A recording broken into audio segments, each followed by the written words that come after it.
What's up, party people? Welcome back to another episode of Cookin and Kickin with Mike. Let's get this party started. Cheers.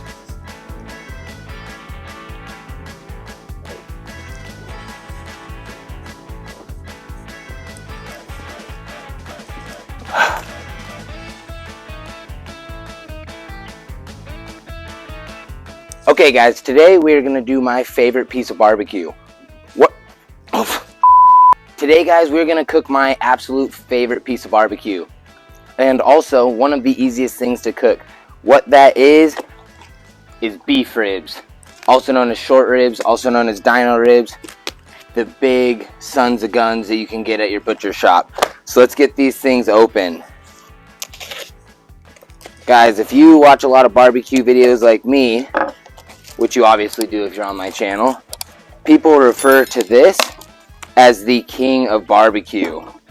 Okay, I know a lot of people like brisket, but this is better. Look at all that intermuscular fat that you're gonna get in here. And it's really easy, guys. We're just gonna trim a little bit of this hard fat off, but we're pretty much gonna keep everything. Like this soft stuff up here, that's gonna render down, that's gonna add flavor. We're not gonna trim off too much. We're just gonna take care of a little bit of this silver skin that we can obviously see.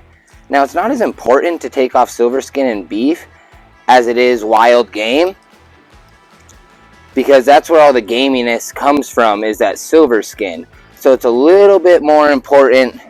Now guys, if you're gonna cook these beef ribs and you don't know how to get a hold of them, they're pretty hard to find at just a regular grocery store. Costco sometimes has them, but it's pretty hit or miss. You need to go to your butcher shop. And speaking of that, I got this beautiful rack from Lee Bones Fine Meats, where I get all my meat from. Right up there on Union Hills in the 101 if you're an Arizona local. Okay, so I'm still just shaving this fat off, trying to make it nice and even, trying to make sure I'm not leaving too many divots in here, because I want it to be pretty aerodynamic for the cook. I want that smoke to have something that it's going to travel over nice and smooth like a car, okay? This fat's good. This fat's a little hard down here, and that's going to be good to me. Now, this is kind of a serious question. Some people take off this membrane and some people don't. The reason they take it off is because it's not really edible, right? Like, I'm not going to be able to eat this. It's just going to be like kind of crappy at the end to chew on. But if you take it off, your bones are going to go everywhere and you're not going to have a good presentation. So if you're worried about this looking good, like me, you leave these little things on. Okay, so I'm going to leave these on, and with us leaving them on, we just know at the end we're going to be able to pop our bones out. And we're just going to be able to cut a clean layer off of this, and we're not going to have it when it comes to eating all this good meat.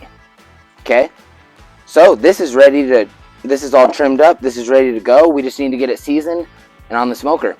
Okay guys, for our seasoning today, we're going to keep this super simple. You could do a salt, pepper, garlic. You could do just salt and pepper if you really wanted to. But with me, I'm going to use this charcoaled black salt and pepper. Okay, that's all it is. It's got maybe a little bit of garlic in it, but it's really just a charcoal salt and pepper. Okay, it's going to add great color at the end. So I'm just going to add about 2 parts that.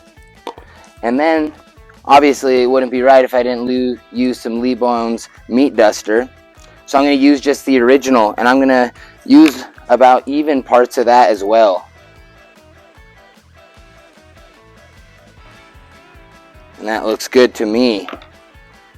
Okay, and with these beef ribs, guys, we don't need to season the back. Like I said, the back isn't edible.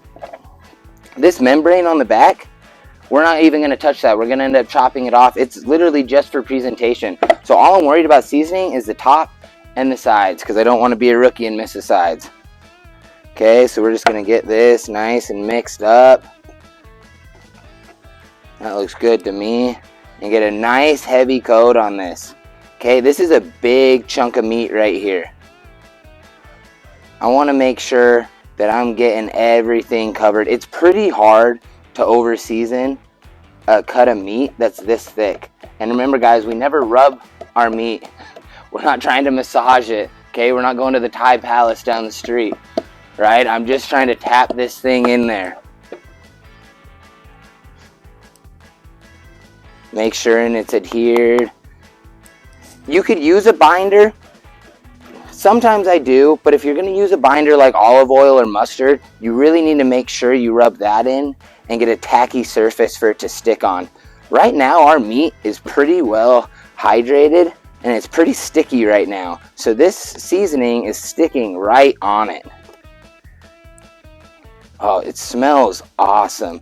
You can smell all the herbs from that Lee Bones original, and you still get that really cool, unique color from that charcoal salt that we put on here. So I'm gonna let this adhere for about 15 minutes while my Green Mountain smoker is coming up to temp. Today we're gonna be cooking at 225.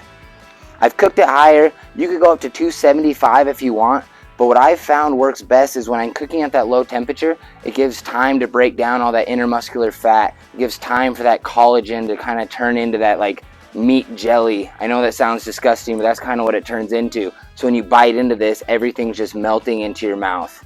Okay, so we're gonna cook this thing at 225, and for about 3 hours, I'm not even gonna look at it. I'm gonna go inside, I'm probably gonna watch some things on the Super Bowl, and I'm gonna drink some beer and hang out with my wife. We'll see when this thing is adhered.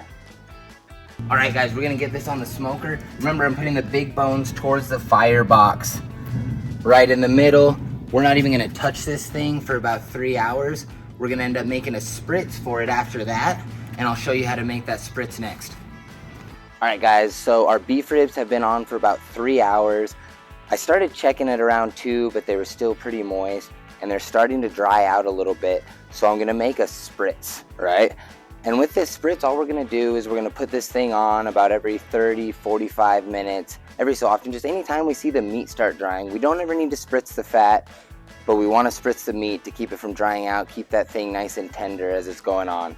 So with this, we're just gonna do a simple 50-50 mix of apple cider vinegar for some acidity, and then we're gonna use a beer. The reason we use beer is because it's got sugars in there. So as I'm spraying it on, it's got sugar, it's got water, it's gonna start building a nice bark on there. The sugar's gonna start caramelizing throughout the cook. So I'm gonna get that nice crunchy bark that everybody's looking for. I'm using a local beer that I actually got down the street at Simple Machine Brewery. This is a fruited sour. So these sours are gonna have even more sugar in there. So I'm looking for a great bark and great flavor with this. Also, make sure when you're doing this beer that you didn't just pop it out of the fridge and it's nice and cold, because when it's cold, think about if you're trying to boil water and I'm just throwing in ice cubes the whole time. It's just gonna slow my cooking process down. It's not gonna ruin your meat, but if I'm adding something cold to something hot, it's just gonna make that be a little bit slower. So for this spray bottle, all I did was go to a local grocery store and found one of these spray bottles for about 99 cents. You can find these things anywhere, Home Depot, Lowe's, a grocery store. I'm sure you can find them at Target. They're not hard to find. Get anything off Amazon. Right, so I'm gonna add this fruited sour in here, and we're gonna get to spritzing. Again, about a 50-50 mix, but it's nothing too technical. All right, that seems to be about enough. Remember, when you're spritzing, we're spritzing the beef, not the fat. All right, let's get this thing going. We're gonna cover all sides. Make sure we're keeping this nice and moist. Get that back side. All right, that looks good to me. Get this thing closed back up so we can keep cooking. All right, guys, we're gonna check in every so often, make sure this thing is going good. I'll see you in a little. All right, what's up, guys? So we're gonna check back out on our beef ribs. They've been on about 5.5 hours. We've been spritzing every 30, 45 minutes-ish. We're gonna check on them and see what the temp is at. So we've got our Insta-Read Thermapen right here. Let's see here. Oh man, that's already sliding in.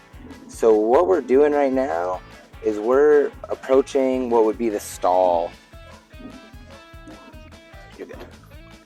So we're approaching the stall right now, and if I was cooking on like an offset or even my Kamado Joe right here, what I would do is I would wrap in either a tin foil or butcher paper, and maybe even get a little fancy, throw some beef tallow in there. But because I'm smoking this on a pellet grill, I'm gonna let it ride the whole time. I want it to absorb as much smoke flavor as it can get. It's not gonna get overwhelming because it's on a pellet grill.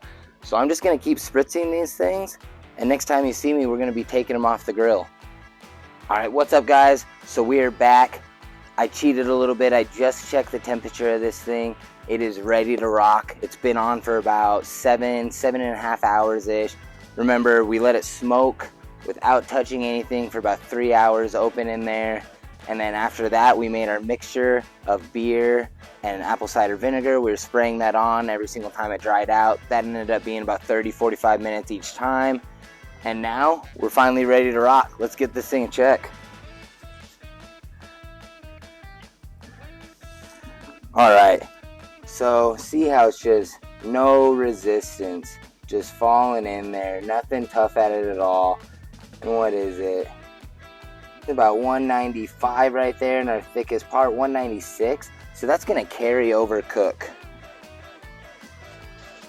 So what's gonna happen right now is this thing's gonna carry over cook, and it's gonna work its way back up to 200, but it's already probe tender right now. I've taken some of these up to 210 before, and I've taken them off at 195 before. It's just gonna be how your meat is, how easy that probe is sticking in there, if it's sliding in like butter, which it is right now. So this thing's ready to come off.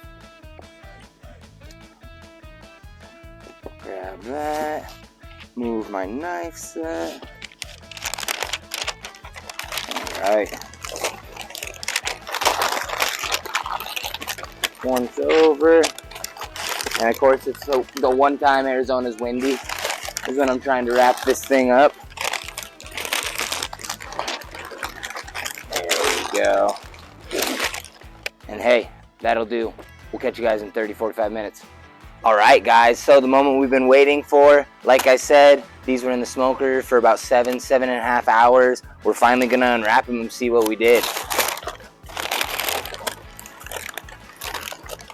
Oh, you like that, Jimmy? Oh, man. Look at those.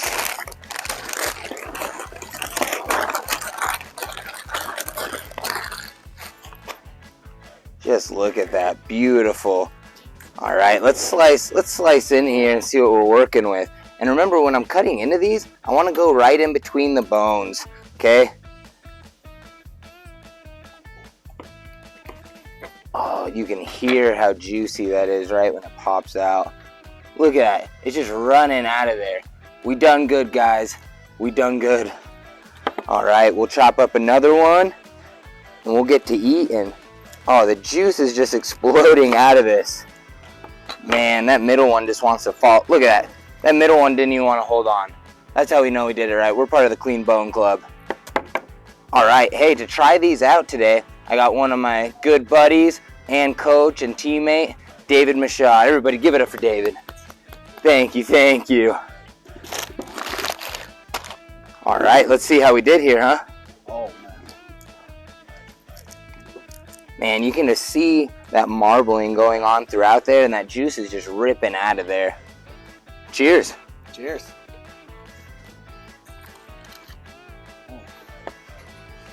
That's good. That's good. Oh, yeah. This is the king of barbecue, guys. I don't think so, buddy. No. Here, let's see. We gotta do the official taste test with the poopers. You wanna give it to them? Alright. Harley, come here. Harley. Harley, come here. Come here, girl. Stay. Stay. Give it to her. Good. How is it? What do you think? A+. A+. I mean, guys, this is the whole beauty of not taking off that membrane. Obviously, we cooked one of them a little bit too good, but you can eat this on the bone. This is brisket on a stick right here. That nice hard bark on the outside never came off once. Beautiful. Beautiful. Scale 1 to 10, dog. What are we thinking? Oh, 10. Easily. What's your favorite part of it?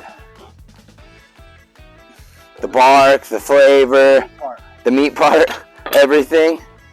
I mean, right there, that's the best thing on barbecue you can do. Look at that nice smoke ring. That's what happens when you leave this thing unopened forever. It's not going to be absorbing the same amount of smoke if we have it in butcher paper half the time. I think going the non-wrap is the way to go. Oh man. Well, we're going to let you guys go. You don't want to sit here and watch us eat this whole thing. Maybe you do. Maybe you do. Subscribe to his Only Meats if you want that. Oh yeah. Alright guys, hey, thank you. Remember, give me a like, give me a share, give me a subscribe. I appreciate you guys tuning in. We'll catch you later.